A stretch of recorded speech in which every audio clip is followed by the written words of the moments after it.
Hey, salut tout le monde, c'est Révi. Aujourd'hui on se retrouve pour une petite vidéo sur la prochaine mise à jour de YouTube et son onglet social Community, donc communauté en français bien entendu. Tout le monde, enfin si vous ne le savez pas en fait, YouTube est un réseau social qui se démarque par le fait d'avoir accès à un bon nombre de vidéos, sachant que c'est l'un des networks les plus importants en rapport avec les vidéos. Malheureusement pour lui, Facebook est en train de prendre aussi les parts du marché de l'univers vidéo. Et en fait, Google a voulu essayer peut-être de concurrencer, ou plutôt de contrer cette mise en avant de Facebook et des réseaux sociaux normaux en créant un onglet Community.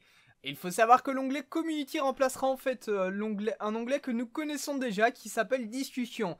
Vous pouvez le voir en fait, l'onglet Discussion en fait sans problème, et que en fait c'est juste des questions qu'une personne met et des réponses. Un peu comme moi, si j'ai envie je peux mettre cela, mais on ne peut pas y implémenter des photos ou des gifs ou autre. Alors que pour le moment, soyons francs, les gifs c'est totalement tendance, aussi bien sur Facebook que sur Twitter.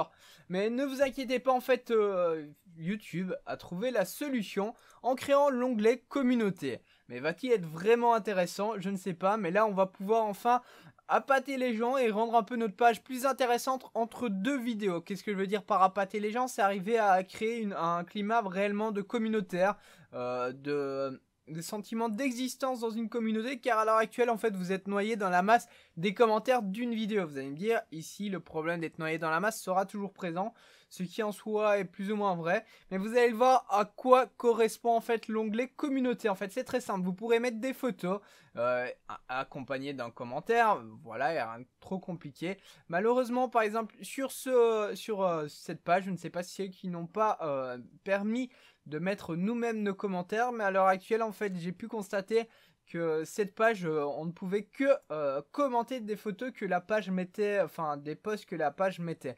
Donc je ne peux pas moi en tant qu'abonné mettre un post de moi-même. Petit point faible si ça n'existe pas, mais je pense que c'est surtout pour éviter les dérives, parce qu'on connaît les haters et autres, ça risquerait de partir vite dans tous les sens. Donc là vous pouvez le voir en fait, il peut mettre un post avec une photo, et bien entendu il y aura les commentaires, les likes, dislikes comme d'hab. On ne peut pas voir le nombre de dislikes comme d'habitude, on peut voir le nombre de likes, et j'ai pu constater aussi que tous les commentaires étaient mis par ordre chronologique du plus ancien au plus récent. Donc ça c'est peut-être un petit problème, va falloir peut-être mettre aussi une sorte de petit onglet, un peu comme sur Facebook et sur YouTube, où en fait les commentaires vous pouvez les mettre, les classer par ordre de popularité, enfin de pertinence comme ils appellent, en gros ça veut dire popularité, parce que c'est le commentaire qui a eu le plus de de likes plutôt, et le plus de commentaires en dessous, de re-feedback derrière le commentaire, qui sera plus important. Par contre là, il semblerait qu'on ne puisse pas répondre à un commentaire de quelqu'un. Vous voyez, en fait, je peux juste ajouter un commentaire qui sera noyé dans la masse. Est-ce qu'on pourra avoir des sujets, enfin des discussions intéressantes en commentaire?